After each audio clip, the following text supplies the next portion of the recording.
back to the channel. My name is Westen. How are you guys doing today? Well, we are picking up this video right where the last one went off. And if you guys watched the last video, you'll know we pulled the Cummins out of the F700. And look at her. There she is. She's sitting on the back of the Duramax. So, today's video, we're going to go on what we need to do to this motor so she'll fit in this truck over here. Let's get after it. So guys, we are waiting for some parts to come in to get this thing on the roll. And before we do that, I wanted to just take the time and, you know, the last video that we put out, I think was the longest video we've ever done. I think it was like 22, 23 minutes. And basically, I'm trying to get a lot more content in the videos. I don't want to break them up because there's a lot of people out there who might be wanting to do a project like this. And I'm just trying to get all the details in there that they would need to know and get it a lot more comprehensive. I don't know if it's good or bad. I kind of like it. Tell me down below in the comment section what you think. If you like the shorter videos, if you like the longer videos. I kind of like doing the longer videos. I can include more in there and give people a lot more insight on how to do what we're doing. So like I said, we're waiting on parts. I just tracked the UPS man. He should be here pretty quickly with the parts that we're waiting on for this engine. But while we're waiting for him, I thought I would tell you guys exactly what we need to do with this 12 valve so she'll fit in the F350 grate. So guys, we've got two goals that we need to accomplish while we got this motor out of the truck. The first thing is we need to take and convert this thing over so it'll fit in our Cummins. That's obvious, or excuse me, in our Cummins truck, our F350. So the other goal we need to accomplish is things that anybody would do to this motor while it's out. Basically, we need to reseal it. There's a couple other things that we need to do. There's what's called the KDP. It's a killer dowel pin mod, which is basically there's a dowel pin behind this cover that'll fall out and get stuck in the gears. That's another thing we need to do. We're going to clean it up. We're probably going to paint it, make it look pretty. We'll have to turn that oil pan around. That's a front sump oil pan. We need to flip it around because if we leave it that way, it will not fit in the truck. That'll hit the cross member. So it should just come unbolted and turn around and bolt back up. We'll have to put a different pickup tube on the oil pump. That way it can suck oil from the back instead of the front. We'll have to take the Allison, the adapter plate, and everything off the back. You know what, guys? We've got a lot of stuff to do to it. But we'll take you guys along for the ride and show you step by step how to do it. They're here! Finally! The little box is just as important. Whatever's in that thing is not built half-assed. That's for sure. So, guys, you might be able to guess what's in this box. And you know what's funny? This little box here weighs the same amount as this big box up here. So that either means this is really light or this is really heavy. This is 50 pounds, this is 51 pounds. So they're both pretty heavy. Anyway, zoom right in. Maybe you can see what it is. The natural zoom. Screw the one on the camera. Just roll! Motor mounts. So let's take and open this up. I am so excited. I love new parts. Not very often do I get any. I usually got to work with old junk. I need to go find my knife. All right, let's start off with the big box. It must have all the goodies in it. I couldn't find a knife, but I got a key, so we're good. At least I don't open it with a chainsaw, like zip ties and body supplies. I'm so excited. I am so excited. Are we ready? We're ready. Ooh! They sent us a book. This would be really helpful if I knew how to read. Thank you for your purchase, Diesel Conversion Specialist. I think this is actual... Yeah, look at this. This is an actual installation manual. They give you everything you would ever need. Like they tell you how to make the cruise control work, engine mount, engine installation, drive lines. Look at this. Hey, they got pictures. That's going to be good for me. I need pictures. So, pretty much every conversion part we're going to need for this conversion is going to be in here, or at least 90% of them. So, let's get them laid out and show them what they are. Look, they're all out of their boxes. Now, I imagine you guys didn't want to see me just resting around with some boxes for a little bit. So, I already got everything pulled out. Let me tell you, it's all beautiful. Now, this here is going to be a little bit more comprehensive on what you're going to need when you're doing a Cummins conversion like this one. Now this should be about everything that you're gonna need to do it. We got swap helper that'll help us with our tack signal going to the Ford. This is an alternator bracket to bracket our Ford alternator to the Cummins engine. I got too many things around here to point at. And the biggest reason you want to do that in case you're using a different alternator is so your battery light's not on your dash. We also got our adapter plate.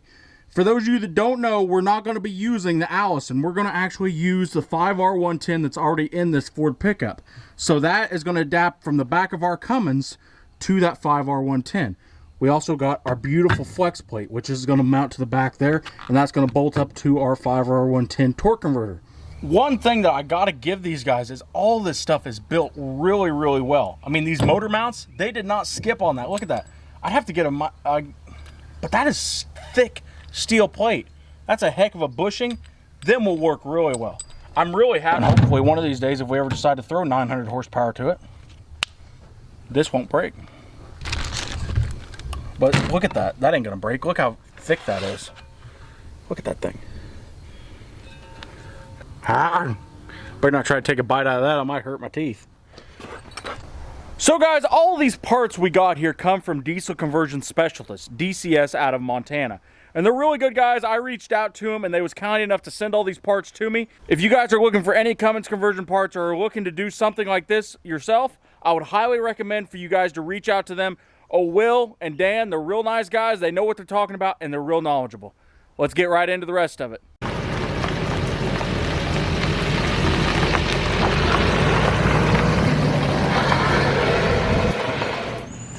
You know, if I was a betting man, I'd about say that engine has not been washed in close to 20 years, 21 years probably, because it's absolutely filthy, and I don't think they'd have washed it. So, let's make it look pretty.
Now we can see what we're working with. Now for those of you that might know, this is an industrial engine, industrial 5.9 P-pump Cummins, and the reason it's industrial compared to a regular 12 valve that you pull out of a pickup is this came out of a medium duty truck. Now there are some differences we're going to have to tackle with this because the conversion kit and a lot of the conversion parts out there are tackled against the 12 valves in the Dodge pickups. But it ain't nothing we can't handle, and most everything we can make work pretty easily. So we got it cleaned up. There's still a couple spots here and there, but it really cleaned up well. The paint on the block is in really good shape. There's a couple places where it got blown off with the power washer. But we're going to take and paint this engine while we're at it. We got to make it look pretty. And we got to thank old Tristan. He was the one that done this dynameter tested by. They painted over his kind of half of his sticker when they was putting it on up there at Cummins. But he made sure this was a good engine back in 1997. So here's what we're going to do to her. First things off, we got to fix the killer dowel pin, which is a dowel pin that falls out of the timing cover and gets stuck in the timing gears. While we're doing that, we're going to reseal the timing cover so we don't got no leakage there. We need to flip that oil pan around, spin it around so it will actually fit in the F350. The sump needs to be in the back, and I've got another pickup tube over there we've got to put on the engine.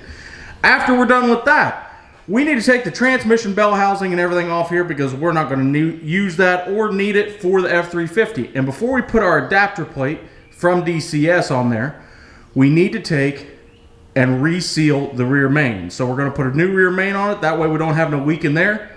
That's what we're going to do for right now. Realistically, nothing else is leaking. That little drain plug right there is leaking a little bit, but I imagine the O-ring or something on it's messed up, or maybe it's just not tightened up all the way. So let's get after it. So we got the timing cover off of the 12 valve here, and this is one of the things that 12 valves are really notorious about, is right in here. Let me get my flashlight. Right there, if you can see it, there's a dowel pin that's right there in that hole on the left-hand side there. And that dowel pin will vibrate out and fall down in the gears on the sides. So if it vibrates out, it'll fall down here, crack the case right here, or it'll come around and get in between these gears. But most of the time, I think this cam gear spins this way, if I remember right, so it'll come around and get in there. And if it does, this is one thing you always want to kind of look at whenever you're going to go look at a 12 valve or looking to buy an engine or something, is make sure the case isn't cracked anywhere around here, because that'll mean that dowel pins fell out and broke something. Our dowel pin's still in there. We don't got no problems with any of our gears or anything. They're all in good shape. So there's a little bolt that holds in the timing cover right next to the dowel pin. And there's a lot of kits online they'll sell you for 40, 50, 60 bucks, whatever they are. There's some of them are 20 or 30, but I didn't have the time to wait for them, and I'm too impatient. I didn't want to pay 50 bucks. So I went down to the hardware store, got me some washers. Got me a big old washer that sticks right through there. Now, obviously, it's way too big to fit in there. So we're going to go over to our grinder on the bench. We're just going to grind off as much as we can so it'll fit perfectly down in there and hold that dowel pin from falling out. So we got our killer dowel pin fixed, put in there, which is our ground down washer around a bolt. And we put some washers behind it. Now we're going to put this seal on our front cover. That way we don't got no leakage. And we're going to put it back together. So we got the front seal on there. Now we're going to move to the back. We're going to get the transmission out of our way, the adapter plate. We'll put a new rear main on it. And I think before we put the new adapter plate on it, we'll go ahead and paint the motor.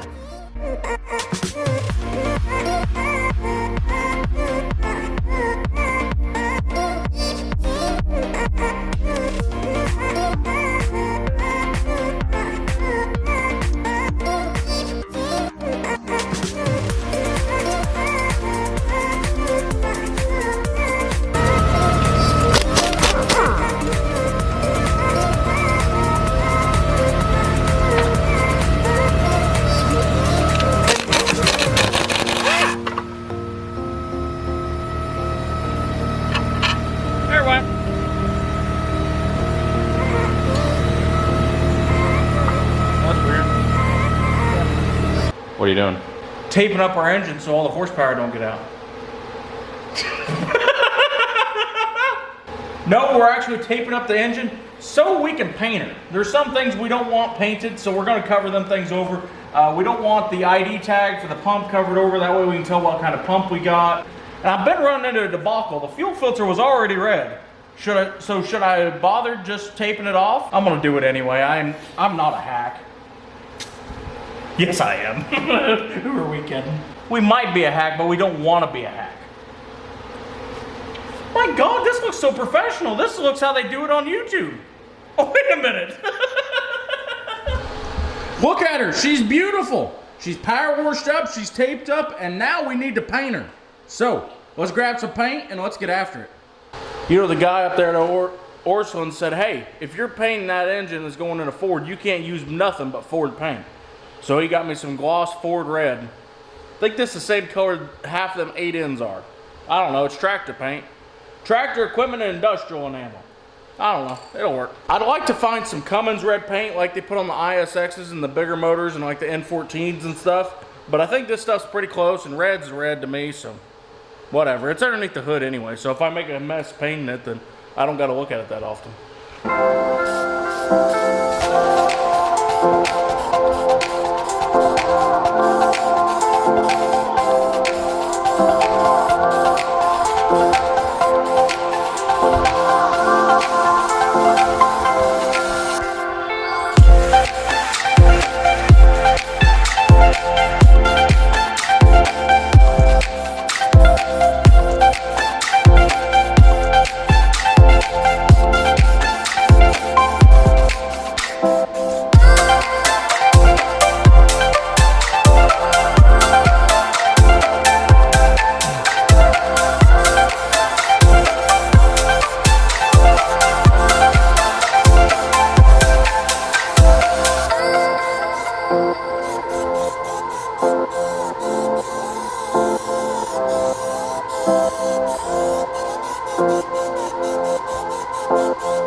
So let's see how good a job we done. Hey, that's not bad actually, for my limited paint skills. So there might be a lot of people asking, why'd you go with matte black for the exhaust? And the reason for that is because most exhaust paint, or any exhaust paint I've ever seen, is matte black. And that's just what they had. And so gloss paint ain't gonna stick to something that gets this hot. Look at them, it looks like I almost knew what I'm doing. Not much red on the manifold at all. And any red that is on the manifold will burn off. Actually, these little passages coming out of the head, they'll probably burn the red paint off them too. Them get hot too, so.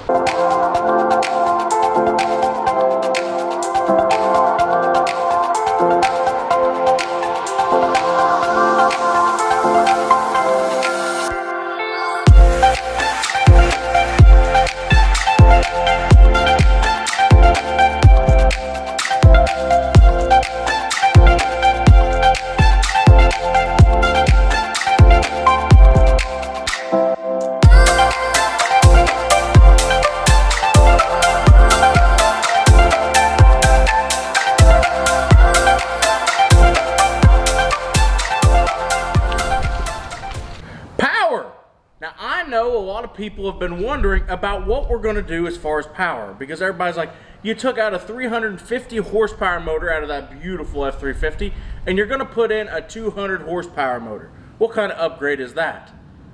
Well, guys, don't worry, we're not doing all this work just to put 200 horsepower in her.